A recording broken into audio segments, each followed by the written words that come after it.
정영택 목사의 쉐마 바이블입니다. 우리는 마태복음의 말씀을 계속해서 묵상하고 있습니다. 오늘은 마태복음 6장 1절에서 8절, 그리고 조금 건너뛰어서 16절에서 18절 말씀이 되겠습니다. 찬양은 너 예수께 조용히 나가 539장입니다. 자, 예수님의 가르침이 계속되고 있습니다.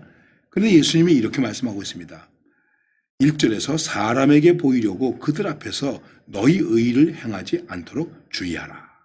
그리하지 아니하면 하늘에 계신 너희 아버지께 상을 받지 못하느니라 말씀하고 있습니다. 그리고 그러므로 구제할 때에 외식하는 자가 사람에게서 영광을 받으려고 회당과 거리에서 하는 것 같이 너희 앞에 나팔을 불지 말라. 진실로 너희에게 이르노니 그들은 자기 상을 이미 받았느니라.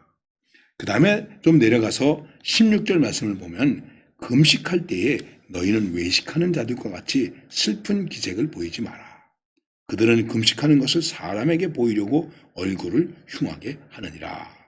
내가 진실로 너희에게 이르노니 그들은 자기 상을 이미 받았느니라 하는 말씀입니다. 그리고 이 말씀의 결론은 이것입니다. 은밀한 중에 계신 네 아버지께서 보이게 하려 함이라. 은밀한 중에 보시는 네 아버지께서 갚으시리라 말씀하고 있습니다. 우리는 복 있는 제자입니다. 무언가를 더 베풀면서 살아야 됩니다. 그런데 이제 우리가 무언가를 행하면서 살 때 그 행함이 우리에게 뭐가 될까요? 자랑이 되겠죠. 또 칭찬도 될 수 있겠죠. 내가 원수를 사랑하면 얼마나 많은 사람들이 칭찬하겠습니까? 손양훈 목사님이 아들을 죽인 사람을 양자로 삼아서 나중에 목사가 되죠. 얼마나 자랑스러운 일입니까? 자랑할 만하죠. 근데 그건 우리가 보고 자랑할 수 있고 훌륭하다 그런 것이지, 만일 손양원 목사님께서 나 이렇게 했어, 나 잘했지, 이렇게 했다면 어떻게 되겠습니까? 자, 문제는 이것입니다. 우리가 주님의 복 있는 자가 되었어요. 말씀을 따라 살고 있습니다. 그런데 과연 그렇게 하는 것이 우리의 신앙에 있어서 무엇을 의미하는 것일까? 그게 바로 경건이 되는 것입니다. 복 있는 사람의 모습으로 존재해야, 그걸 계속해서 유지해야 그게 내게 경건이 되는 것입니다.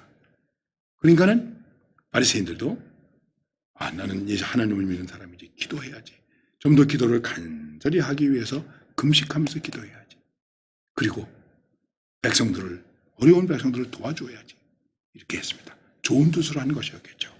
쭉 내려오면서 이것이 이들에게 무엇이 되느냐면 외식이 되었습니다. 이 말을 성경은 뭐라고 말씀하고 있냐면 보이기 위한 것이 됐습니다.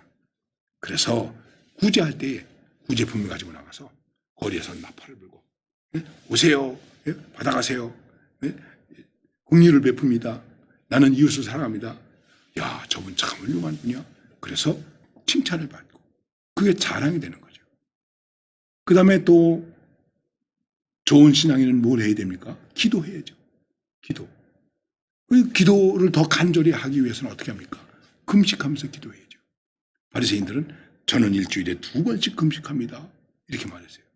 그럼 금식할 때 골방에 들어가서, 주님의 말씀은 그거예요. 골방에 들어가서 하라. 금식할 때.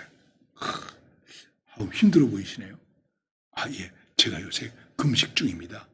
이 사람들에게 보이려고 얼굴을 흉하게 하고, 오히려 주님은 이렇게 말씀하십니다. 머리에 기름 바르고 깨끗하게 하고 다른 사람들에게 환한 모습으로 그렇게 하라. 핵심은 뭐냐면 사람들에게 보이려고 하지 마라, 자랑으로 하지 마라, 인정받으려고 하지 마라. 근데 우리가 다 이 함정에 빠져 있습니다. 보이려고 합니다. 저도 솔직하게 고백하면 보이려고 목회한 적도 많이 있습니다. 더 아주 구체적으로 고백을 드리면 새벽에 새벽기도 인도하죠. 빨리 집에 들어와서 좀 쉬고 싶어요. 너무 피곤해서. 그런데 목사가 새벽기도 마치자마자 바로 가면 교인들이 나를 어떻게 생각하겠습니까? 저 목사는 기도도 안 하고 가네.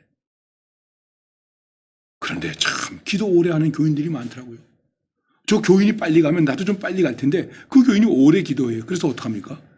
그 교인의 기도가 끝날 때까지 나도 기도하고 있는 거예요. 그게 기도가 되겠습니까?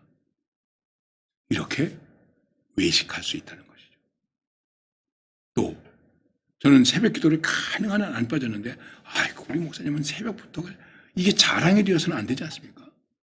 자랑이 되지 않게 하라. 특히 외식이 되지 않게 하라. 중요한 것입니다. 그러면서 이 말씀 가운데 더 핵심적인 것은 무엇이냐면, 만일 보이려고 했다면, 자랑이 되었다면 이미 상을 받은 것이다. 여러분, 가만히 생각해 보면 우리가 뭔가 좀 했는데 상 다 받았어요. 주님 앞에 가서는 받을 상이 없어요. 여러분, 여기서 상을 받으시는 것으로 만족하시겠습니까? 그리고 주님 앞에 가서는 상을 받지 못해도 괜찮겠습니까? 아니면 주님 앞에 가서 상 받을 것을 기대하고 기뻐하시겠습니까? 그리고 기다리시겠습니까? 참 충격적인 말씀이에요. 어떻게 했으면 좋을지 모르겠어요, 여러분. 그리고 주님이 말씀하십니다. 은밀한 중에 보시는 하나님이 다 갚으신다.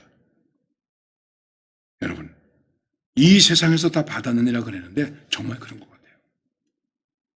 하나님이 갚으시더라고요. 그래서 어떤 분이 이렇게 말씀 들었어요. 하나님은 외상을 하지 않으신대. 우리가 하나님 앞에서 행한 것을 하나님은 외상하지 않으신다는 거예요. 반드시 갚아주신다는 거예요.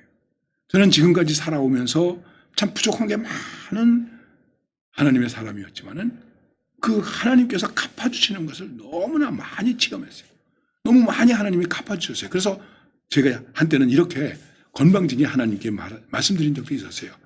하나님, 이렇게까지 안 하셔도 됩니다. 내가 하나님의 은혜를 많이 받았는데 내가 그 조그마한 거 한 것, 쥐꼬리만큼 한 것에 대해서 하나님이 갚으시더라고요. 내가 믿음이 적었을 때는 하나님이 안 갚으시는 줄 알았어요. 그런데 갚으시더라고요. 어떤 방법과 어떤 손길을 통해서라도 하나님이 갚으시더라고요. 여러분, 이거 꼭 믿으세요. 하나님은 갚으세요. 더더군다나 은밀한 중에 했다면 하나님은 은밀한 중에 갚으세요. 반드시 갚으세요. 그렇기 때문에 누가 알아준다, 인정한다, 보이려고 그렇게까지 할 필요가 없는 거예요. 그냥 할 일만 하면 되는 거예요. 묵묵히 주님만 바라보면서 할 일만 하면 어떻게 될까요? 주님이 갚으십니다. 믿으세요. 주님이 반드시 갚으십니다. 여러분이 무엇을 하셨습니까? 은밀하게 하셨습니까? 주님이 반드시 갚으십니다. 바로 그런 복을 누리면서 살아가시기를